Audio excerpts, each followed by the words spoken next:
Hello student, success coaching classes में आपका स्वागत है। यदि आप चैनल में पहली बार आए हैं तो चैनल को सब्सक्राइब कर ले और बेल आइकन को ऑल में प्रेस कर ले ताकि आने वाले सभी वीडियो को नोटिफिकेशन टाइम पर मिल जाए।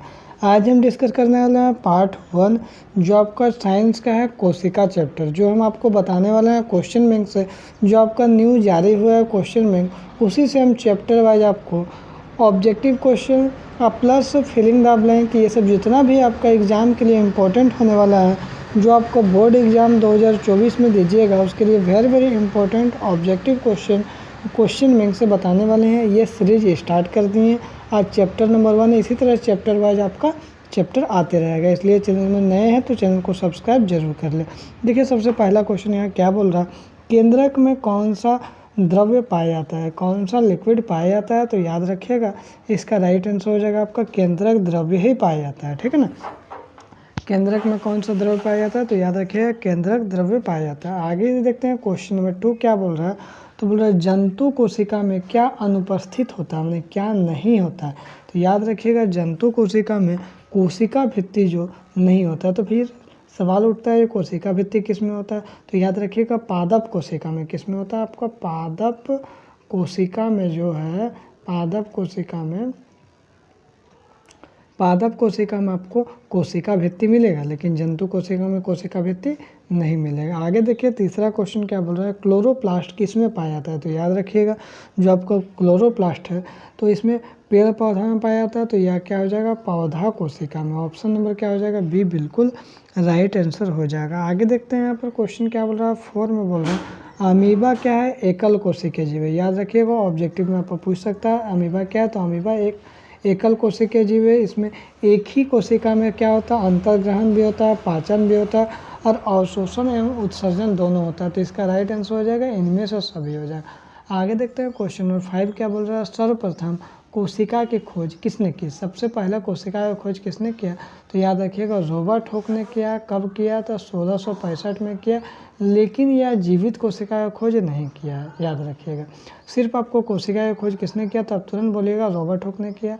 लेकिन यदि क्वेश्चन में आपको बोलेगा सर्वप्रथम जीवित कोशिका की खोज किसने किया है, तो याद रखिएगा सर्वप्रथम जीवित कोशिका की खोज, फिर आंसर अलग हो जाएगा, एंटन वन लेवेनहॉक ने किया है। आगे देखते हैं क्वेश्चन नंबर 7 क्या बोल रहा है।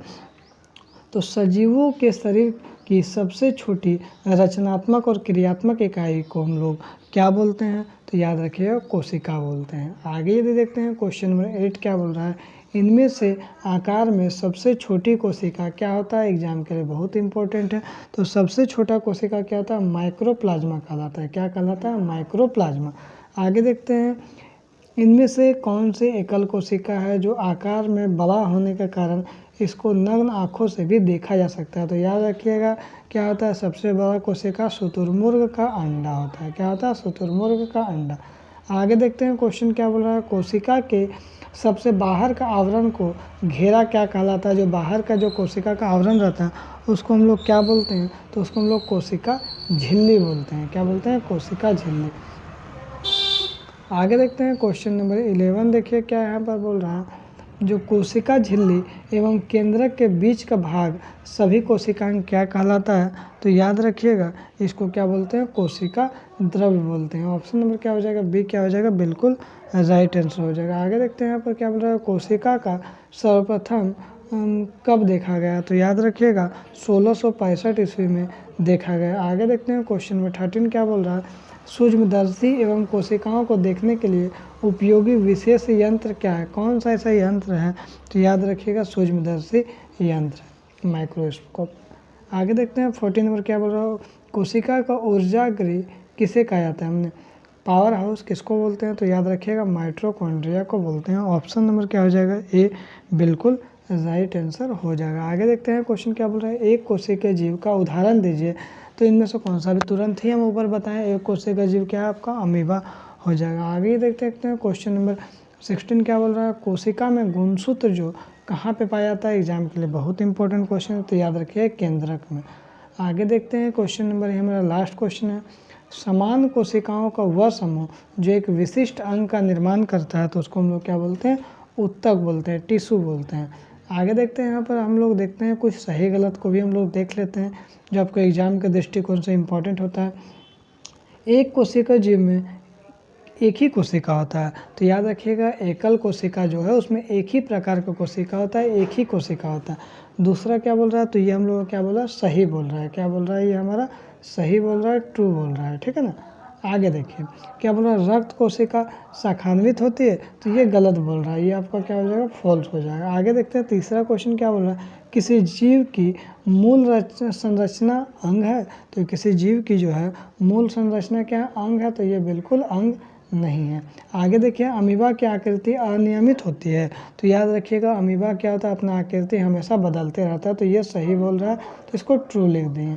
आगे देखते हैं क्वेश्चन नंबर 5 क्या बोल रहा है, तो क्वेश्चन नंबर 5 बोल रहा है मानव में सबसे बड़ी कोशिका तंत्रिका कोशिका होती है, तो याद रखिएगा आपको ये राइट बोल रहा है, सबसे बड़ी कोशिका तंत्रिका कोशिका होता है। पौधों की कोशिकाओं में अपेक्षाकृत बड़ी रिक्तिका पाई जाती है, तो ये भी आपको सही बोल रहा है, क्योंकि जंतु कोशिका से बड़ा पौधा कोशिका में रिक्तिका पाया जाता है। आगे बोल रहा है सभी कोशिका में कोशिका भित्ति पाई जाती है, तो बोल रहा है देखिए ये गलत बोल रहा है, सभी कोशिका में कोशिका की भित्ति नहीं पाया जाता है, क्योंकि देखिए याद रखिएगा पादप कोशिका में कोशिका भित्ति पाया जाता है, जबकि जंतु कोशिका में नहीं पाया जाता। आगे देखते हैं कोशिका झिल्ली को चयनात्मक परागण झिल्ली भी कहते हैं, तो बिल्कुल कहते हैं, ये आपका ट्रू हो जाएगा। कोशिका झिल्ली कोशिका झिल्ली कोशिका द्रव और केंद्रक के बीच पदार्थों को अवगमन को नियंत्रित करता है, तो याद रखिएगा बिल्कुल करता है, ये भी इसका राइट हो जाएगा। आगे देखते हैं क्वेश्चन नंबर 10 क्या बोल रहा है, तो क्वेश्चन नंबर 10 क्या बोल रहा है, जीव द्रव जीवन की भौतिक आधार है, इसमें कोशिका द्रव एवं केंद्रक दोनों शामिल होते हैं, तो बिल्कुल राइट बोल रहा है। अब देखिए कुछ मिलान वाला क्वेश्चन है, देखिए क्या एक कोशिका जीव क्या है, तो याद रखिएगा आपका अमीबा है, क्या है, अमीबा। आगे देखिए कोशिका भित्ति किस में पाया जाता है, तो याद रखिए आपको बताया था पादप कोशिका में पाया जाता है। कोशिका जो झिल्ली है, इसको थोड़ा ऊपर कर देते हैं, कोशिका जो झिल्ली है, तो कोशिका झिल्ली क्या है, चयनात्मक परागण में भी कहते हैं। आगे देखिए कोशिकाओं को जो समूह है, कोशिकाओं का समूह को हम लोग क्या बोलते हैं, उत्तक बोलते हैं। आनुवांशिक गुणों का वाहक क्या है, आपका गुणसूत्र है। तो टोटल हमारा कंप्लीट हो गया है, ऑब्जेक्टिव सही गलत भी कर दिए और मैचिंग भी कर दिए। यदि आपको वीडियो अच्छा लगे तो लाइक करिएगा, चैनल को सब्सक्राइब करिएगा। फिर मिलते हैं नेक्स्ट चैप्टर में। Thank you so much.